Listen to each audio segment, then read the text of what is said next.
Hey everybody, how's it going? Dan Shinder here on Drum Talk TV with Dr. Nadia Azar. Oh, it's a MetaFlex Therapy Glove.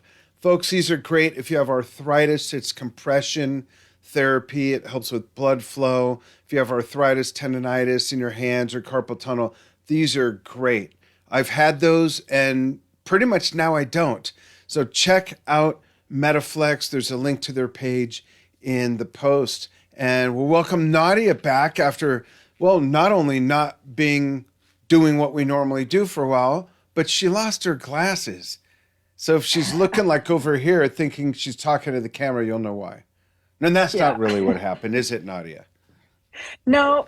I had my eyes not LASIK, but PRK, similar procedure. So to get rid of my distance glasses, which I have, but I'm still in the healing phase. So everything up close is a little iffy.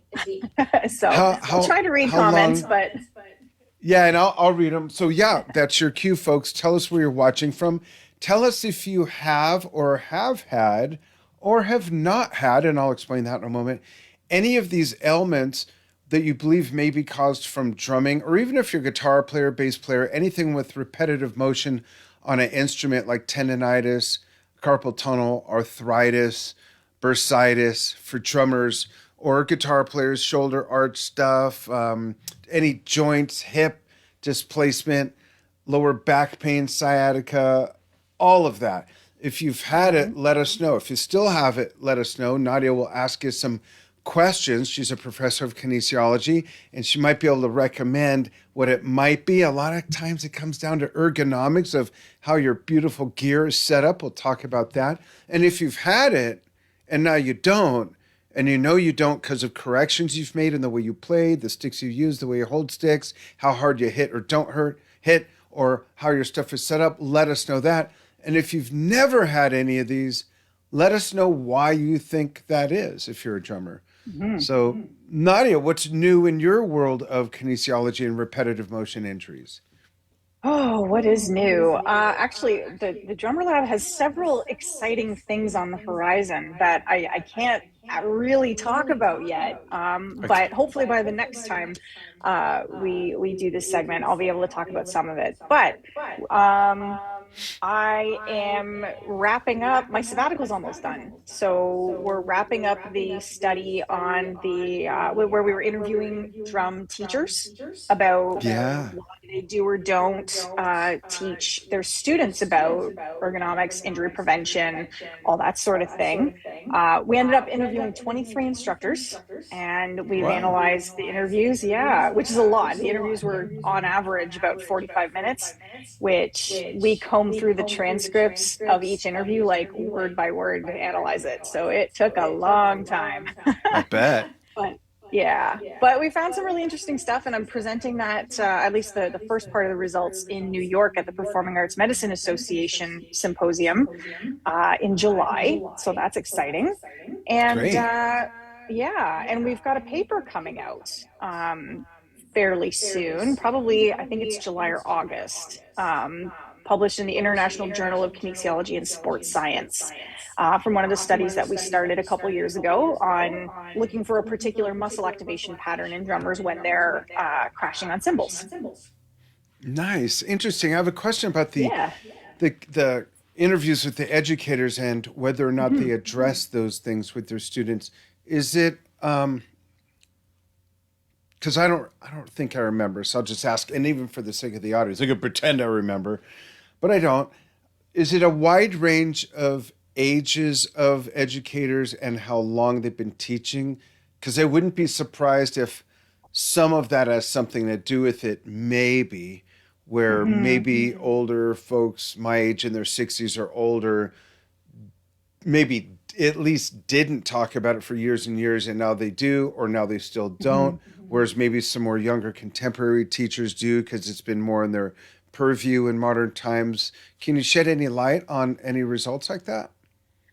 Yeah, so the age range, I don't have it off the top of my head, but it's in the ballpark of 40 years was the Okay. average. And so, which is really interesting because I did have some that were, I had one person who was retired, so like on that end of the spectrum, and a couple of others who were on the younger end. But what was interesting about, and honestly slightly disappointing about the sample of participants that we got, they were all excellent and gave some great, information, but on the one hand, it's great. They all said that they taught injury prevention, which is lovely. But on the other side, I really wanted to speak to people who didn't teach it because I wanted to know the reasons, like what's holding you back from doing that. And so Yeah. I didn't get that. So I still got some great insight from these instructors, and they talked about some things that kind of make it difficult for them to do it or that might pose challenges. They also had some really great things that I can actually give as suggestions. Like if there are people out there who don't teach this, I have some things like maybe if you tried this approach or look at this resource or whatever, it might make it easier. So I got some great information, but yeah, I was kind of surprised that I didn't I'm get very anybody. surprised. Yeah, especially again, not to stereotype, but with older guys or ladies who teach, because when I took lessons years, decades ago, it was never brought up to me ever. So I'm surprised you didn't get more of those people unless they didn't before and now they do. So they just said they do. Hmm. Yeah, actually, one of the questions that I asked them was, when did you start incorporating this into your teaching and why? And most of them, if not all of them, said, if not right from the get-go, very shortly afterward. So it's not something that they started doing just in recent times. It's something they've been doing for, most of their teaching career. Really? But I guess, That just yeah. surprises me because I'm just thinking not only my lessons, but other people I know.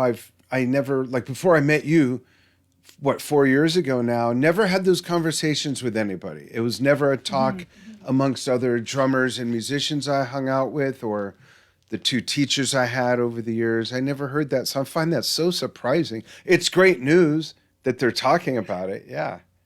Yeah. So I mean, one of the things with this type of study is what's called selection bias. So, or response bias. So people who, Mm. like the participants who agreed to be in the study may have been motivated to be in the study because they do teach it. And this is something that's important to them. And that's why they agreed to do it. Whereas some people, like I That could makes see sense. people who don't teach it not wanting to be in the study because they might think like, well, does that make me a bad teacher? I don't want to look, Yeah, I don't want like to be I'm called not, out. It yeah, might even though it affect was my completely enrollment. anonymous, but Yeah. or not anonymous, it was all confidential. Right. So, I could see why people wouldn't want necessarily to be involved in that if they were concerned about it like not reflecting favorably on them. Yeah. So it does kind of, it's not totally surprising, but I was disappointed because those are the people that I really wanted to talk to because I want to know what they need Yeah. to be able to do it more, um, So or to I do have it, a period. question of, yeah, that did, was it that they didn't sign up or they denied the invitation? It would be, so the invitation went out through the Percussive Arts Society, and so every member would have seen it if they checked their email. So they would have seen it, and they then would have had to contact me to enroll in the study. So if they chose not to, they just like deleted the email and that was that. I have no way of knowing if they saw it and ignored it or Yeah. didn't see it at all or what have you. So yeah, the ones who participated saw the email, reached out to me and said, I want to be in this. That's Um, cool. yeah. Interesting. I can't wait to hear the final results and the rundown of all the data that you gathered. And folks, if you have, like I said, for those of you just joining us, if you have any drumming related injuries or other repetitive motion injuries, playing other instruments, guitar, bass, any stringed instrument, violin, cello, double bass, or any horns where you're working with valves and constantly doing this or this or Mhm. this, you qualify for the conversation. Let us know. Don't be shy. We're not going to tell anyone. It's only going on Facebook. Wait, what? Totally private. But we'd love to know. I was telling Nadia before we went live that I don't have any big developments, but that's good because I improved. And I improved a lot. And I'm just grateful I didn't go backwards. Now, something that did happen, and I think I mentioned this on a previous show, which was a couple months ago, but since then it happened again. And that is that we have two big dogs, and they're young. They're a year and 2 olds. I play with them a lot. And one of them tweaked my hand really badly just from me Mm. holding on to a toy and her, doing that. And I thought, oh my gosh, I got to be careful. And then I sort of forgot about it. And about 2 weeks before, as this is being recorded, John Bonham's what would have been his 75th birthday, May 31st, 2023, a week and a half ago in Las Vegas, May 20th, we had our Drum Talk TV 10-year anniversary celebration. And I played for a good hour and a half and then practiced the whole show the day before. Well, 2 weeks before that, she did it again. Same dog. And it really scared me like, oh my gosh, I can't play with her like that for 2 weeks Mm. because if I mess my hand up, it'll really affect me. And truth be told, folks, I don't play a lot. I have a narrow lane. I'm very deep in that lane. Like I really know, and I think and I've been told I'm really good at what I play, but I don't play like a wide breadth of stuff.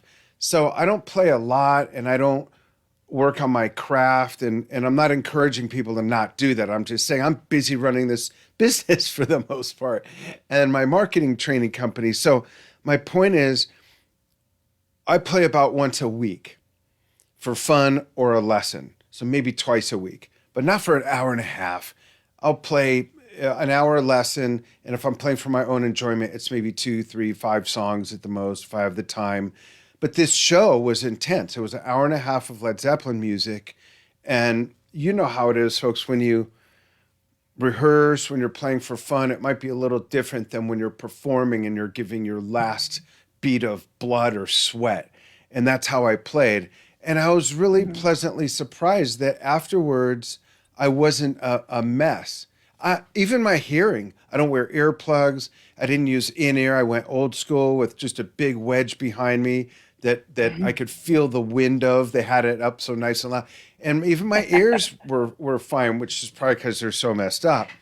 But I was very happy that I didn't overdo it. And I think part of it is because something we talk about on this show is you can economize your physical motion and still get a big bang out of your drums. If you play metal or if you're playing AC/DC or Zeppelin, you don't have to hit as hard as you can to get the sound you want. You really don't.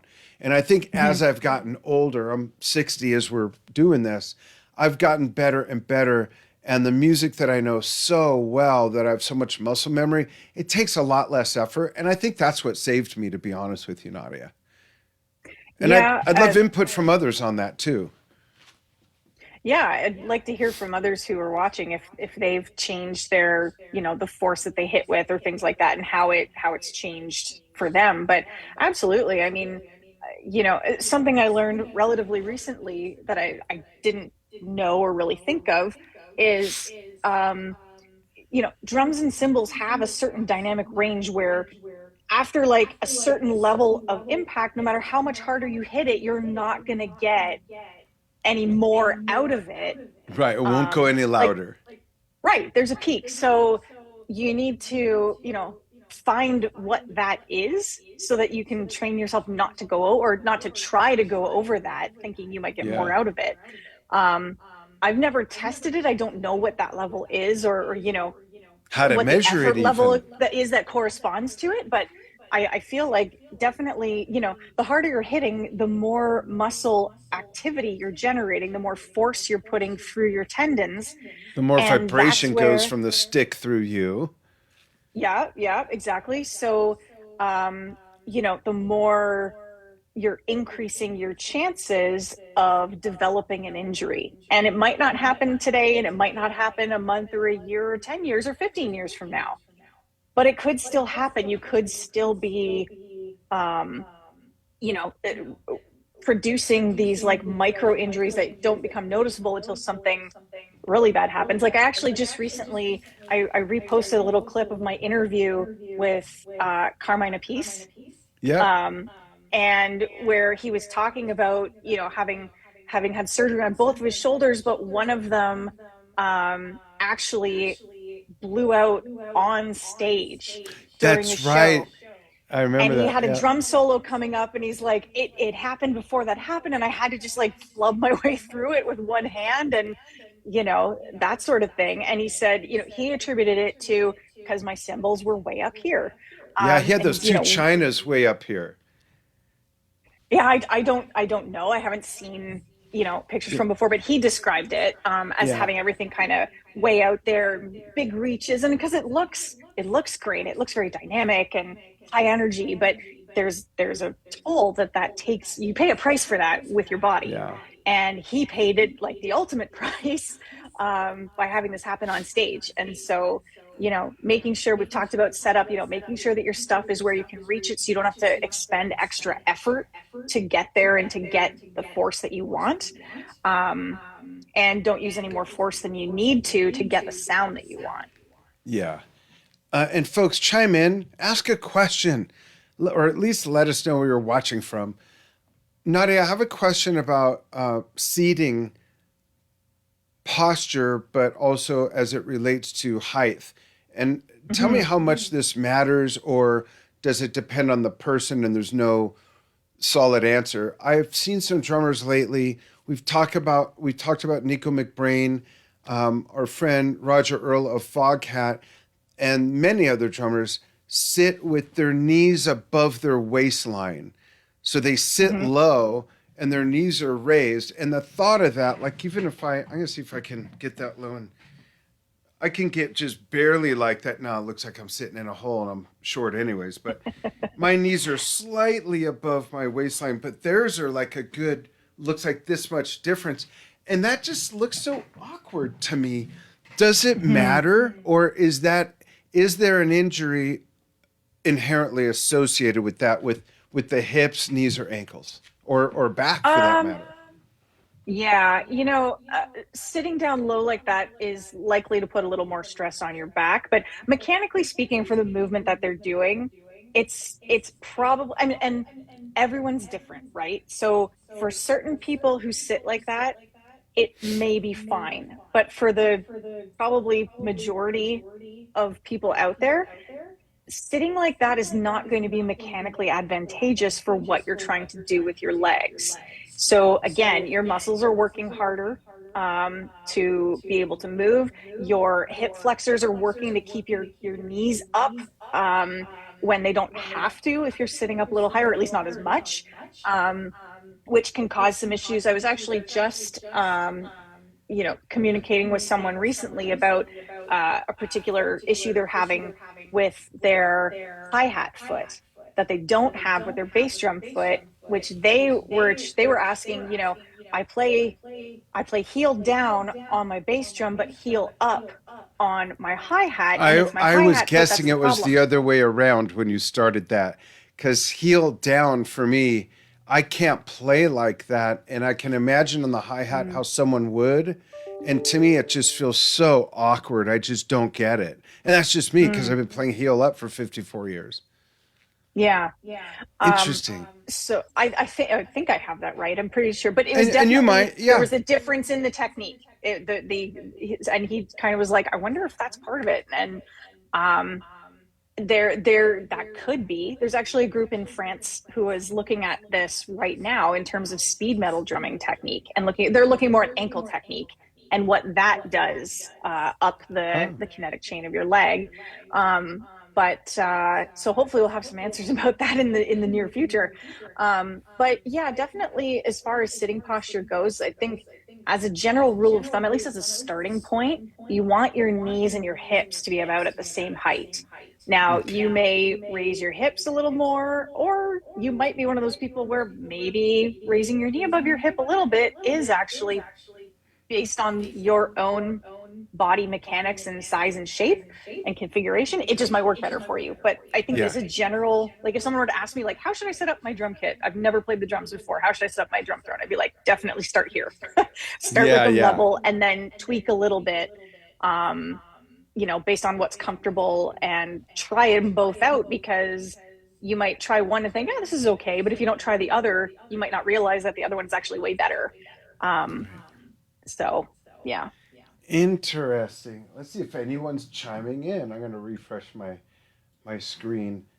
Um, what's the worst injury you've ever come across that apparently was caused from something related to drumming, and what was the cause?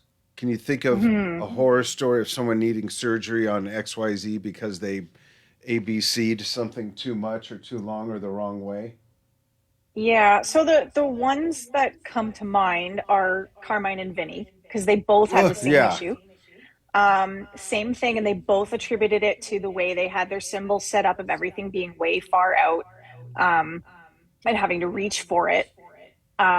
So that I think is probably the most extreme one I've come across because especially Carmine's because it was so catastrophic. Like Vinny was able to catch his before, like he managed to get through his tour and then fix it, and then he Oh, was okay. But Carmine had it happen while he was out on tour, on stage. So that I think is probably the most extreme example that I've seen, yeah. where his shoulder tendons just gave way after years of and it took, I can't remember how long he said he'd been playing at that time, but it was a long time. I want to say it was at least 25 years or something like that. I'd have to go back and look, but it wasn't a few years. It was a long time. So sometimes these Yeah. things can take a while before you really, start to feel the impact of it. Other ones that come to mind, and not that I haven't interviewed him or, spoken to him about it, but Thomas Lang with his carpal tunnel surgeries.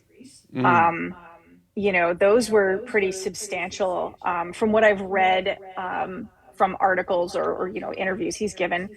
Um, I think he was in quite a bit of discomfort and ended up having, the surgeries, and he was able to come back from that. But that carpal tunnel surgery is, you don't really want to be doing that unless you absolutely have to. Um, well, really any surgery, you don't want to, do it Yeah. unless it's totally necessary. And so if there's things you can do to minimize your risk of those issues so you don't have to get to that point, or recognize Exactly. them early. That's my big thing too, is, prevention, obviously, but it's really important that drummers understand how to recognize, the difference between, wow, I'm sore because I worked really hard, Oh, and that's a great I'm point. sore because something's wrong. Something's different. That's how they should first Yeah, recognize it, right? Yeah.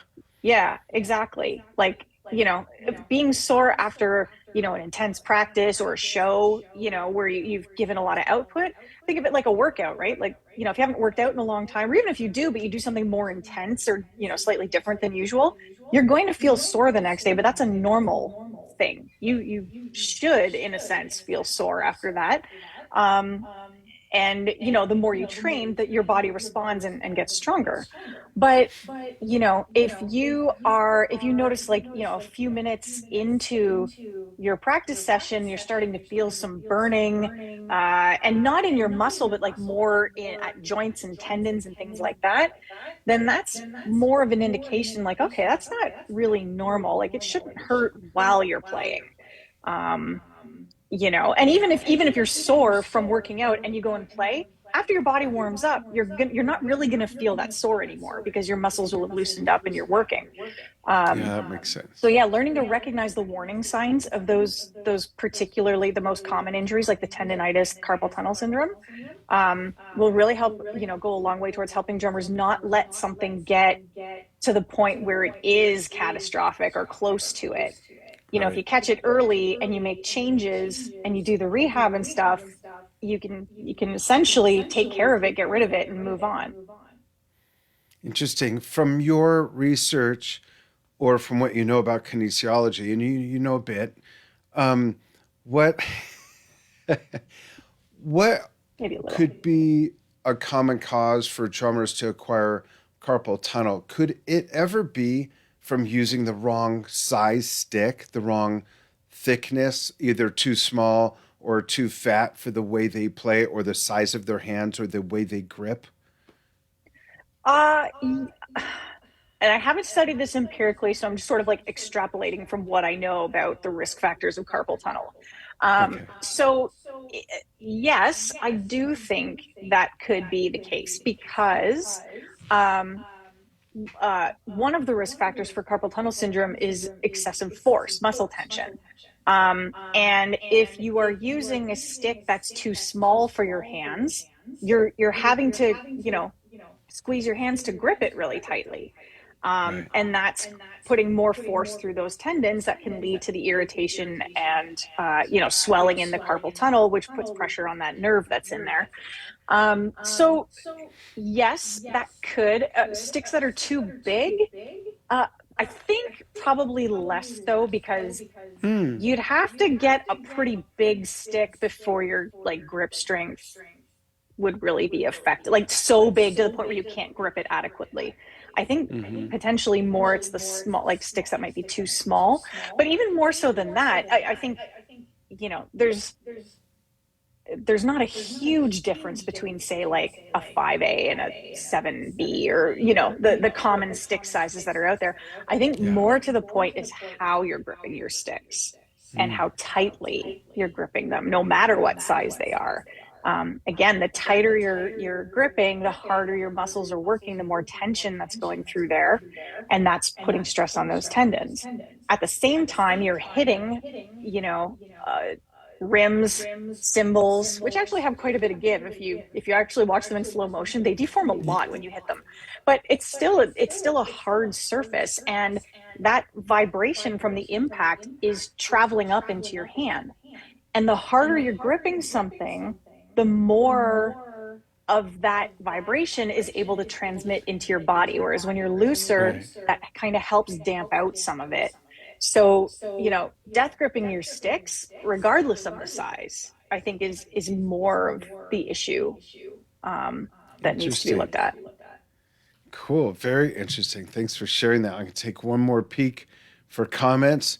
Stephen Shinder, no relate. No, I'm kidding. Steve, thanks for chiming in on the sound. Hopefully that echo went away when I first saw that. But yeah, folks, if you're watching this on the archive, you can still comment and you can still ask questions, because when we're done Mhm. with the live, we always archive these. They also go into a playlist on both Facebook and YouTube, that is just this series, so you can look back and watch other episodes. We talk a lot about the same stuff, but there's always some different things mixed in as well. There's always Mhm. somebody who's never seen it or heard it before, which is why, funny enough, coincidentally, we talk about repetitive motion Yeah. injuries. So But let that's why us we like the know. questions too, because then we Yeah, we get love new things fielding to the talk about, questions. Yeah, I you field the know? questions and Nadia answers them. That's how it works. So let Yeah. us know if you have any of those things. And thanks for following Drum Talk TV. Check out Nadia's page as well. Depending on where you're watching this, there's a link to her Facebook page. She's tagged. Check that out. She's on Instagram as well. And learn something and take care of yourselves. Playing music is supposed to be fun.